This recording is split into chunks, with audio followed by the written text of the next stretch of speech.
Hari ini, tanggal 28 Oktober tahun 2022 merupakan sebuah hari yang sangat bersejarah bagi kita semua, ya, karena beberapa tahun yang lalu, tepatnya pada tanggal 28 Oktober tahun 1928, ya, terjadi sebuah peristiwa yang besar yang menentukan arah bangsa ini, gitu, yaitu Sumpah Pemuda. Nah, kenapa kemudian Sumpah Pemuda ini menjadi sangat penting? Karena paling tidak ada tiga hal. Yang pertama, Sumpah Pemuda, kalau kita baca di poin yang pertama, ya, mengaku bertanah air satu, tanah air Indonesia, merupakan sebuah poin untuk membangkitkan kesadaran geopolitik anak bangsa pada saat itu, gitu.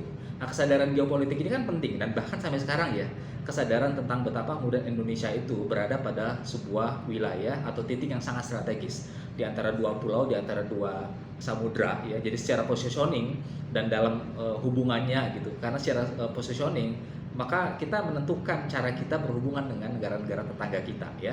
Jadi itu sangat penting sekali karena posisi Indonesia ada menjadi posisi yang sangat strategis. Nah, yang kedua adalah bahwa dalam unsur geopolitik itu terdapat unsur ruang, gitu. Nah, di sana kita akan berbicara tentang sumber daya alam, tidak hanya di daratan tapi juga di lautan. Nah, karena itu di poin pertama Sumpah Pemuda itu kan membangkitkan kesadaran geopolitik anak bangsa pada saat itu, gitu, yang tidak hanya penting pada saat itu tapi sampai hari ini, gitu. Jadi keutuhan wilayah negara kita memang harus diamankan, ya, semaksimal mungkin, gitu, untuk kepentingan sepenuhnya untuk kepentingan warga negara. Nah, itu satu.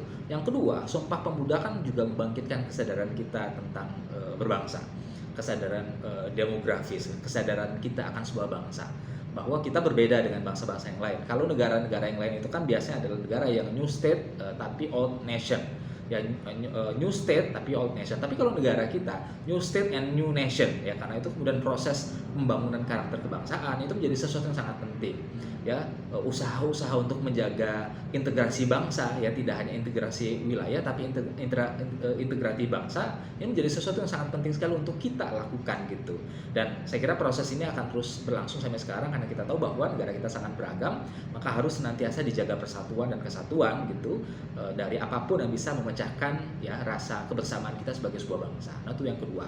Dan yang ketiga, kalau yang satu dan dua, ya, dalam Sumpah Pemuda itu kan mengakui, gitu, ya. Kalau yang pertama tadi berbangsa, bertanah air satu, tanah air Indonesia, yang kedua berbangsa satu, bangsa Indonesia, maka yang tiga itu kan menjunjung tinggi bahasa persatuan, yaitu bahasa Indonesia. Nah, menjunjung tinggi bahasa persatuan itu kan punya dua makna. Yang pertama, ya, tentu kita memuliakan bahasa Indonesia, menjunjung tinggi. Kita harus belajar semaksimal mungkin, ya, menggunakan bahasa Indonesia yang baik dan benar. Karena kita memahami bahwa proses persatuan baik itu secara kewilayahan maupun secara kebangsaan itu akan maksimal kalau seandainya kita punya tools yang bisa menyatukan. Apa itu bahasa, begitu, ya?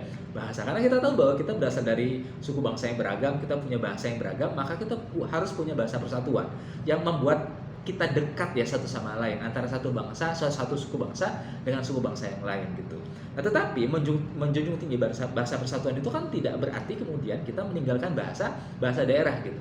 Nah, bahasa daerah itu adalah bagian dari kekayaan hasanah kita, ya, sebagai sebuah bangsa, kekayaan budaya, gitu, yang harus kita jaga, kita lestarikan, jangan sampai hilang. Karena itu adalah bagian dari kebanggaan kita sebagai sebuah bangsa, bahwa kita punya banyak sekali bahasa daerah, ya. Jadi punya makna dua, menjunjung tinggi itu satu sisi kita memuliakan, ya, memaksimalkan bahasa Indonesia, tapi di satu sisi yang lain kita juga menjaga, merawat, ya, bahasa daerah kita agar jangan sampai hilang. Nah, karena itulah kemudian teman-teman semua, hari ini di tanggal 28 Oktober tahun 2022, saya kira semangat atau ruh Sumpah Pemuda harus terus kita tanamkan dalam diri kita. Kita harus bangun kesadaran geopolitik kita terus semangat bangun kesadaran berbangsa kita, sama yang ketiga tadi kita juga harus menjunjung tinggi bahasa persatuan, yaitu bahasa Indonesia.